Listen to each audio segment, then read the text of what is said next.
Hi friends, happy new year. New year కోసం ఎదురు చూసాము, వచ్చేసింది.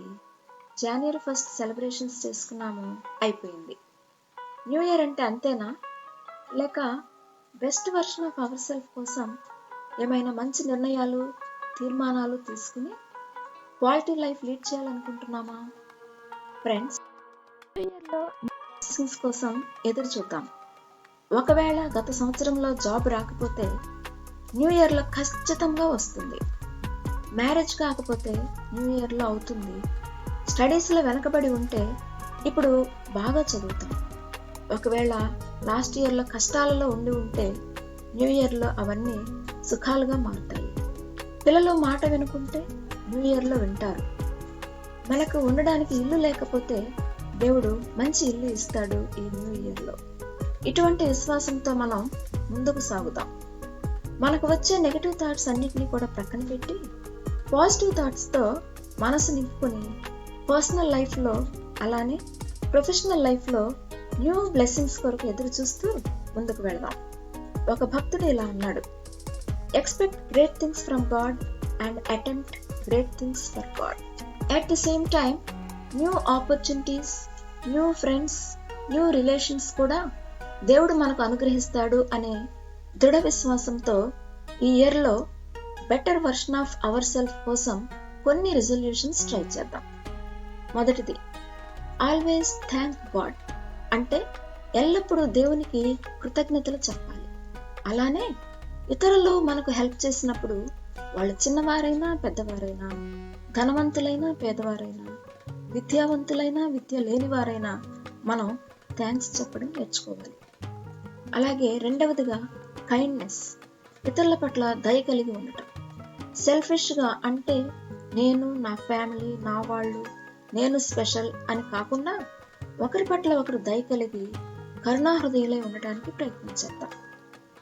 మూడవదిగా హెల్పింగ్ అదర్స్, ఇతరులకు హెల్ప్ చేయడం అంటే సహాయం చేయడం.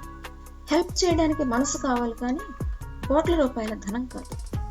మీలో ప్రతివారు తమ సొంత కార్యంలోనే కాక ఇతరుల కార్యంలో కూడా చూడవలను అని దేవుడు చెప్తున్నాడు. కాబట్టి లెట్స్ హెల్ప్ అదర్స్.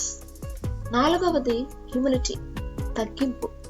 అంటే కక్షతోనూ వృధాతిశయంతోనూ ఏమీ చేయకుండా వినయమైన మనసు కలిగి ఒకరినొకరు తనకంటే యోగ్యులను ఎంచుకొనడి అని దేవుడు చెప్తున్నాడు. కాబట్టి మనకు మనమే గ్రేట్, ఇతరులు వేస్ట్ అని అనుకోకుండా వారు మనకంటే యోగ్యులని గౌరవించి ప్రేమించటం అలవర్చుకుందాం. ఈ రోజులలో స్వాతిశయం ఎక్కువైంది, అది మనలో ప్రవేశించకుండా జాగ్రత్త పడదాం. ఐదవది క్షమించటం, ఫర్గివ్నెస్. ప్రేమ తగ్గిపోవడం, అహంకారం, దురభిమానం ఎక్కువ అవటం వలన ఇతరులను క్షమించటం కష్టం. మన పరలోక ప్రార్థనలో మేము ఇతరులను క్షమించినట్లు మా దోషములు క్షమించు అని దేవుని అడుగుతున్నాం, కానీ మనం ఇతరుల దోషాలను క్షమించటం లేదు. ఐఎమ్ సారీ అన్న వాళ్ళను మాత్రమే కాదు, క్షమించమని అడగకపోయినా క్షమించగలిగే ఉన్నతమైన ఆత్మీయ స్థాయికి రీచ్ అవ్వాలని గోల్ పెట్టుకుని దేవుని సహాయం పొందుకుందాం. ఆరవది లవింగ్ అదర్స్, ఇతరులను ప్రేమించటం. మనల్ని ప్రేమించే వారిని, మనలను గౌరవించే వారిని మనం ప్రేమిస్తాం. అది ఎవరైనా చేస్తారు, కానీ మన వారిని, బాధ పెట్టేవారిని కూడా ప్రేమించటం, వారి కొరకు ప్రార్థించటం కష్టమే, కానీ ప్రాక్టీస్ చేద్దాం. ఏ పని చేసినా దేవుని గైడెన్స్తోనే చేయటం అలవర్చుకుందాం. ఇది ఏడవది, గాడ్స్ గైడెన్స్.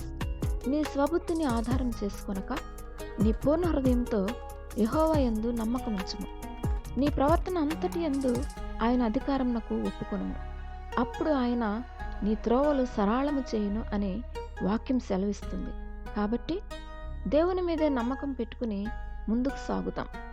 ఇంకా కొన్ని రిజల్యూషన్స్ మీకు ఓన్గా, మీకు సూటబుల్గా ఉన్నవి కూడా లిస్ట్ అవుట్ చేసుకుని మీరు ఒక మంచి వ్యక్తిగా ఈ ఇయర్ బెస్ట్ ఇయర్గా మీ లైఫ్లో ఉండేలా చూసుకుంటారు ఆశిస్తున్నాను. ఈ వీడియో మీకు నచ్చితే లైక్ చేయండి, ఫ్రెండ్స్కి షేర్ చేయండి, మన ఛానల్ని సబ్స్క్రైబ్ చేయండి. భక్త కవులు, మిషనరీ బయోగ్రఫీస్, వీడియోస్తో పాటు కొన్ని జనరల్ వీడియోస్ కూడా మన ఛానల్లో ఉన్నాయి. చూడండి, ఎంజాయ్ చేయండి. May God bless you with new opportunities in this new year. Thank you.